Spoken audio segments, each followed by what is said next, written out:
My 13-day-old just started sleeping through the night, and I'm talking 10 solid hours. So here's everything I do to make that happen. Now, keep in mind, my baby is 9.5 pounds, so she can go a lot longer at night without eating than other babies. But even if it doesn't make your baby sleep through the night, it's going to help them sleep a lot better. Number one, I keep her comfortable and gas-free all day so it doesn't build up by bedtime by burping her really well after each feeding. And then I also do belly massages and bicycle legs as the day goes on to clear up anything else that's left. Number two, I feed her every 2 hours all day and sometimes even earlier, and I never let her go more than 3 hours without eating during the daytime. That means I will wake her up from naps if I need to feed her because I don't want her sleeping through feedings. Three, I supplement with bottles and pumping to make sure she's getting enough ounces in by bedtime. So if she isn't feeding well because she's super sleepy, I'll finish breastfeeding and then I'll pump and give her whatever milk I was able to get because she's generally better at bottle feeding when she's tired than breastfeeding. Four, I differentiate between day sleep and night sleep. So day sleep is in the light. I don't use any kind of blackout curtains. You're not going to want to do that until they're over 3 months old because they don't have a circadian rhythm yet.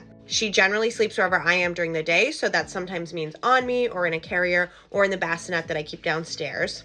I also don't swaddle during the day because I want to save that for her night sleep, with the exception of one nap that I do in her bassinet in the middle of the day swaddled. I try to coordinate that one with my 1.5-year-old, so I like that one to be nice and long, and she does really well in the bassinet swaddled up. Five is having a late bedtime until they're much older. You don't really want to put them to bed for the night until you're going to sleep. So for me, that's anywhere from 9 to 10:30, and this is going to help them sleep through the night because it's much more realistic for a newborn to do maybe 8 to 10 hours uninterrupted than to expect them to do 12 hours without eating. And it also helps you, the parent, get the longest stretch of sleep possible if you put them down for bed when you're going to sleep. Six, overnight, if you get full, don't wake them up to feed them, pump instead. I want her to get used to sleeping as long as possible at night, so even though I am in pain and I could nurse her, I pump instead, and then I put that milk in the fridge, and I have a pretty good freezer stash going. Don't do a long pump at these times, just do enough to get some relief because you want your body to regulate so it's producing more during the day and less during night, and then hopefully soon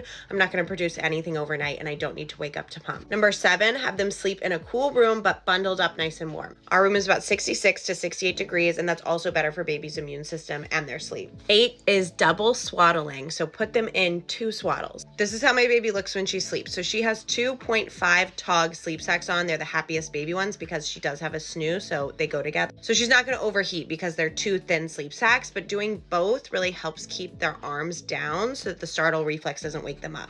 She also has a little knit cap when she sleeps, and then I drape a shirt over her that I actually wore for a full 24 hours, and I didn't wear deodorant because I wanted to make it nice and stinky so it smelled like me, and that seems to comfort her a lot. And then I have it tucked in around the clip so that there's no chance that it can move up and cover her face. I think that's everything, but comment if you have more questions. I am a gentle sleep consultant, so you can head to my website if you want the newborn, baby, or toddler sleep guides.